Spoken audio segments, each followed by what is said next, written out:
right, you guys, we are back to continue. But basically, we left off where I told you I entered into an abusive relationship. And I think, like, if I was to, like, label this phase, which continued for several years of my journey, I would call it hiding. Because I wanted to go to a place where people didn't know me. I could create this own version and persona of myself. And outside of like, oh, Crystal, she goes to church. She's the church girl. She's the pastor's kid. Like, and the guy that I was dating, he didn't know about our church. He didn't know like anything. He didn't know anything about me. He had no preconceived notions outside of who I would present myself to be.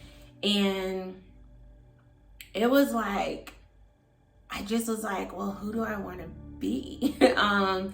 Starting over and becoming a new person can be a great thing, or it can be a detrimental thing. And because of my state of mind, it was a very detrimental thing for me.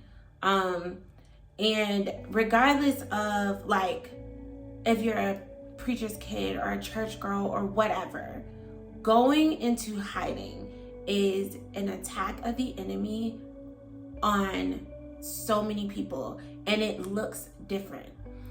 And I say that because it doesn't always look like sin. Sometimes going into hiding just looks like you burying yourself in any other version of you than the version that you're called to be. And so just depending on who you are and your propensity and susceptibility to certain things in certain ways, and what even pushed you into wanting to go into hiding in the first place, determines what the enemy may present on the other side. So for me, hiding looked like me dating a lot. It looked like me being in the abusive relationship. It looked like lost. For sure it looked like lost, but it looked like a lack of control, honestly, because my whole goal was literally just like, do whatever I want. I don't care what anybody says about me or anybody thinks about me, because even though deep down inside I wanted the approval of others, since I felt like I couldn't obtain that, I just went the opposite way. And I was like, well, I'll just do whatever. And I tried to convince myself that I liked it. But along the journey, I realized at multiple points, honestly, but I realized I was living a life and being a person that I didn't even like being. So like I said, those were things, some of the things, you know, alcoholism, just all these things were things that I dove into because I was susceptible to it. But sometimes people going into hiding can look like you have a kid and you decide, I'm going to just be a mom. I'm going to let being a mom take over my entire identity and forget anything else I'm called to. Sometimes going into hiding looks like you investing all your time and energy into running a business, and you're like, well, I can be superior at being this business person. And you're like, it's not a sin to have a business. No, but at the same time, your having a business didn't distract you from being the person God is calling you to be.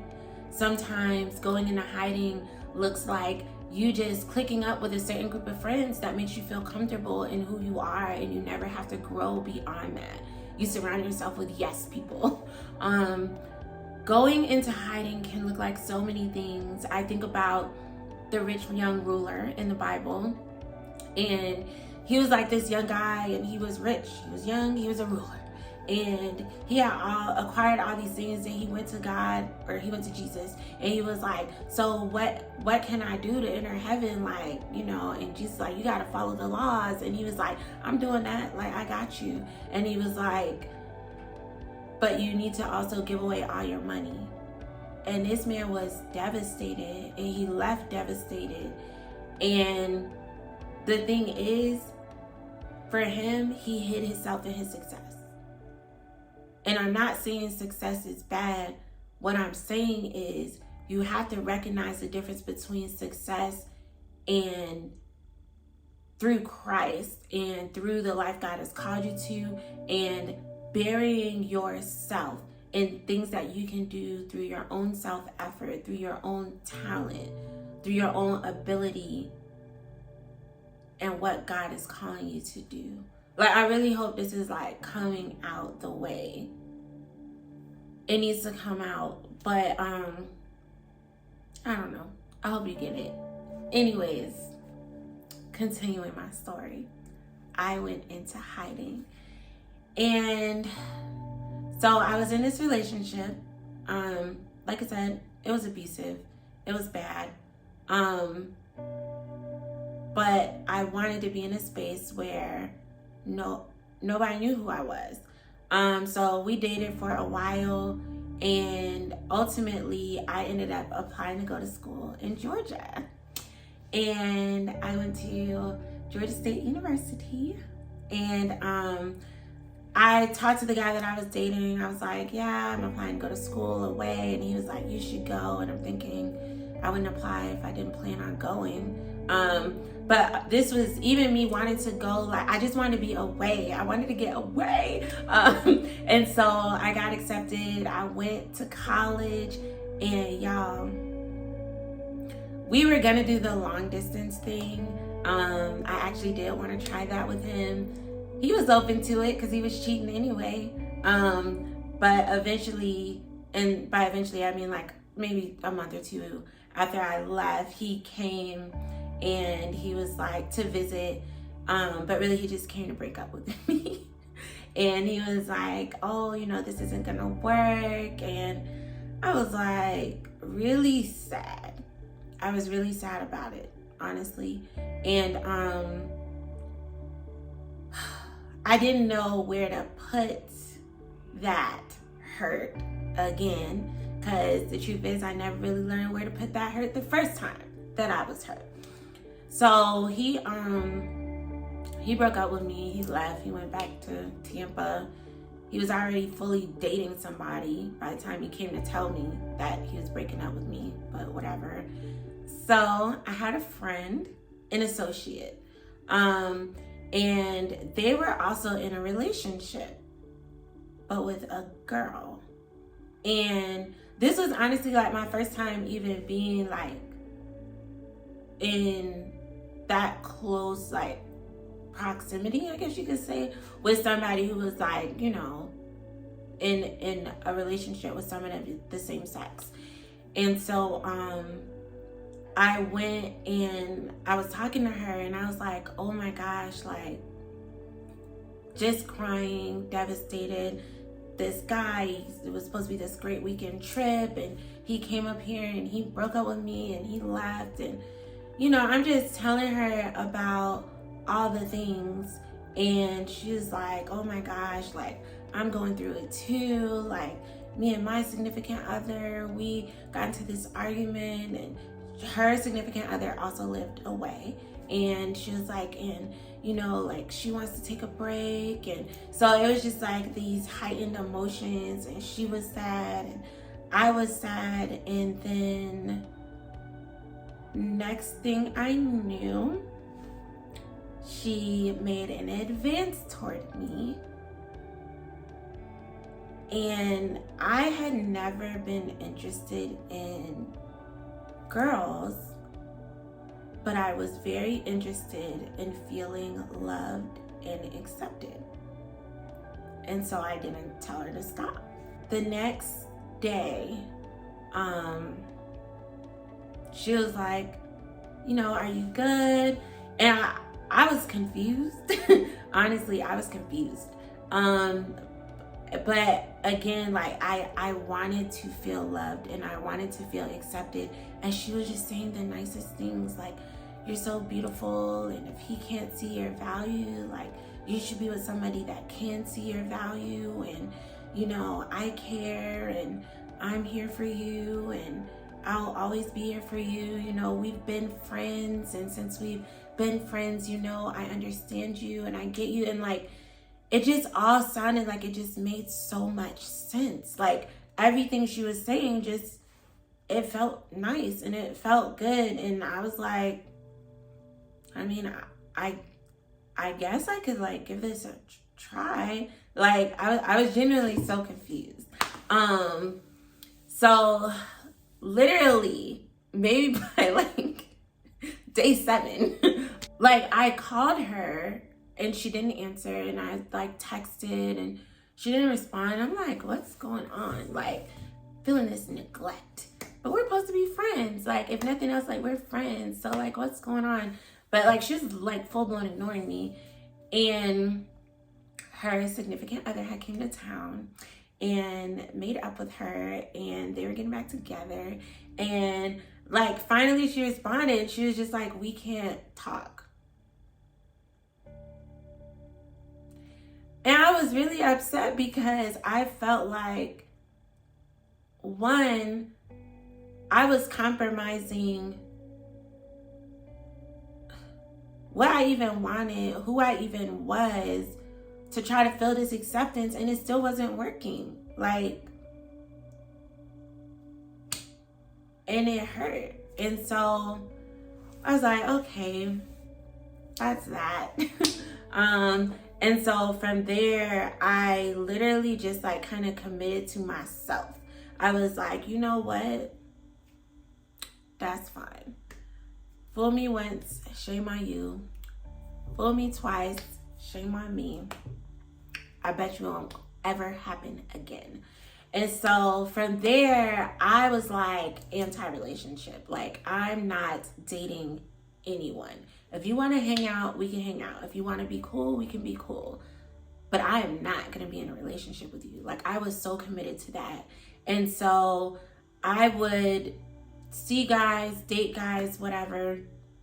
But I would like put up such a wall, like, to keep from being able to be hurt. Like, they'd be like, oh, like, I really want to take you out. Like, you know, I didn't do dates. I didn't want to go on dates. I didn't want to be seen in public. One, because I didn't have time for you seeing me with somebody else, and now you thinking I was dating you, and it just caused all this commotion. So I didn't go out on dates very much. Like, it was really, really rare. And if I did, it was like in the most obscure places, like, because I didn't want to be seen, because I didn't want to get caught with dating like all these people at once. And so I put up such a wall.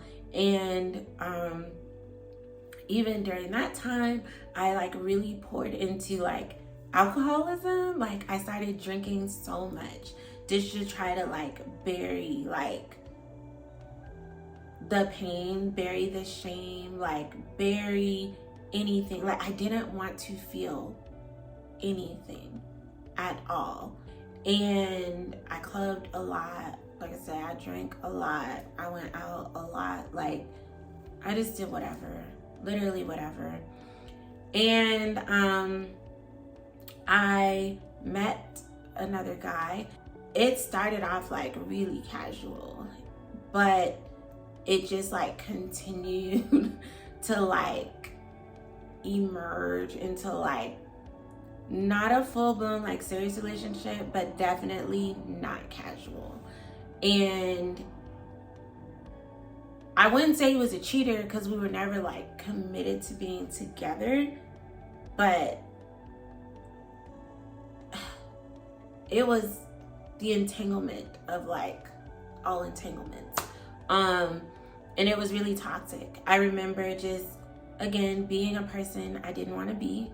I would find myself like arguing with girls, like yelling, like just doing all the ghetto hood ratchet things that you see people do. And it's like, where is this even coming? Like, this is not even me, but it was me.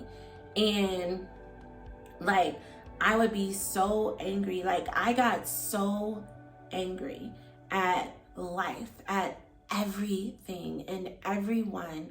And it was literally to the point where for like a period in time, people knew me as the angry one. Like, I would be out with my friends and guys would be like, oh, like, I want to talk to, like, you know, the one that looked like angry, like the real, like, mad looking one, the mean one. Like, and it was just like, I just really took on this persona of like this person. Like, I'm cold-hearted. Like, I don't care about you. I don't care about nothing. Like, because I felt like if I took the time to care, it was only a matter of time before I would end up hurt. Whether it was a relationship, whether it was a friendship, like anything. And so from there, like I said, like the situation just kept escalating with this guy, and it wasn't good. Crazy enough, during the midst of all of this, like crying myself to sleep at night, like being drunk like almost all day, every day, just trying to not feel the pain, not think about it. A girl had come to live with me, a friend of mine, and because she had like some situations going on, she didn't have anywhere else to go, and I was like, girl, I'll help. You can stay with me, it's fine. I want to help. Like, in the midst of all the hurt and the pain and whatever things I had going on, like, I still always wanted to help. And it was crazy because it was like draining to live the way I was living, but something that gave me a source of strength was actually helping people. And I feel like ultimately because that's what I was called to do. So yeah, she was staying with me, and one day I packed like a bag and I was like, hey, could you take me to the airport? And she was like, yeah, no problem. So she used my car to drop me off at the airport, and she was like, when should I be back to pick you up? And I was like, I bought a one-way ticket, I don't know when I'm coming back. And I left my car, I left my apartment, I left everything, but because I had just got to like a point where I couldn't take it anymore. I couldn't take the lifestyle that I was living, even though I was the one choosing to live it, and I just needed to escape. And so I went back home. I told the girl, you know, the rent is paid up for like, you know, through the lease, like, so you're good. Like, don't have to rush to figure out where to go. Like, you're good. It's paid up. So I went home, and my parents were excited to see me, surprised but excited. They're like, oh, Crystal, you're here. And I'm like, yes, I'm here. Because I avoided going home like at all costs. I took summer classes. I tried to go home as little as possible, and a lot of it had to do with the person that I was becoming, and I didn't want to confront people that knew the actual me in the midst of me trying to be someone else. And so they were excited, they were happy to see me, and they're like, oh, okay. And it was funny because then like after like a week, they're like, so when are you going back to school? Like, and I was like, oh, like, I don't know, I'm gonna take a break. And this was in between, this is right before like my senior year. And I was just like, I honestly don't even know if I want to go back. I might just try to finish school here. So that was definitely the plan. I couldn't end up finishing school there because I would have had to try to transfer like way too many credits, because I was almost done with school. Like, my parents had a condo, yeah, that they let me live in. And so I started just kind of working and everything. And wouldn't you know, that same guy that I dated before appears. It's like, I heard you're back in town. Me and the girl, we, you know, didn't work out, like, whatever. And I accepted his advances because I wanted to feel accepted. I wanted to feel like, yeah, here you are, running back to me. But at the same time, I was also very committed to showing him like I am someone different. A girl that you knew before that had only had 2 boyfriends before you, like, she no longer exists. And so he's like, hey, let's meet up. And I'm like, okay, that's fine. And he's like, oh, we can meet up whatever day, whatever time. And I remember like I canceled, and he's like blown away because the old me, like, anytime he called, I'm dropping everything. I'm trying to make sure I'm there, like, just, you know, thirsty to the fullest. But So eventually we meet up and he's like, so how you been? And I was like, I'm straight. Like, and he was just like, okay. And he could sense like the cold-hearted like demeanor of, I would say, like the person that I had become. And he's like, like, what happened to you? And I was like, I mean, life happened. Like, I grew up. What do you mean? What happened? And I feel like even in general, like, we start off these versions of ourselves, and then time passes, and it's like you look up, you're like, what happened? It's like life happened, like betrayal happened, like hurt happened, like life happened. And so he was like, we should see each other again. And we did start seeing each other again. And the reason we started seeing each other again, the reason I say yes to that, even though it was a bad relationship before, was because I wanted to prove to him, I wanted to prove to myself that he couldn't break me down like he did before. Like, this new Crystal wasn't going for it. And so we started dating again, but it was different this time. We were dating, but I was dating like 3 other people at the same time. He just didn't know. Until he did know.